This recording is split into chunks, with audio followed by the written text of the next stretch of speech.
এদেরকে দেওয়া হয়েছে অন্যায়ের বিপক্ষে দেওয়ার জন্য যদি দেশে কোনো অরাজক পরিস্থিতি সৃষ্টি না হয়। আমরা কি কোনো কিছু করছি?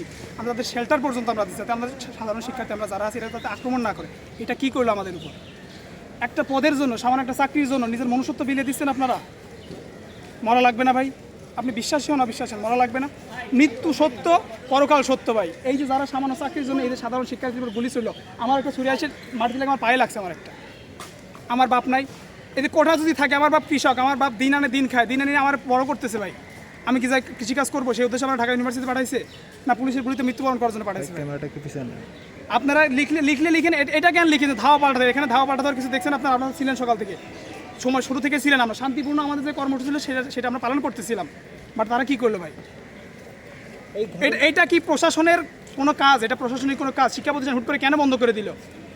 আমরা যদি ভুল কাজ করি, আমরা যদি সরকার বিরোধী কোনো কাজ করি, প্রশাসন দেখবে ছাত্রলীগ কেন আমাদের মারবে? ছাত্রলীগ কেন আমাদের মারবে? এর জবাব দিতে হবে না ভাই? এখানে না দিন, হয়তো আমরা এখানে ন্যায় বিচার পাচ্ছি না, সবাই হল থেকে চলে যাচ্ছে, আমাদের তো বাঁচতে হবে। আমাদের বাবা মা তাকায় আছে আমাদের দিকে, তা আমাদের সন্তানের কী হলো?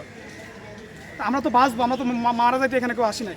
আমার বাপ প্রতিনিয়ত ফোন দিয়ে আমারে বলে, আমি টিউশনি করে চলি, আমার বাবা আমার ফোন দিয়ে বলে বাবা আমার 500 টাকা পাঠা।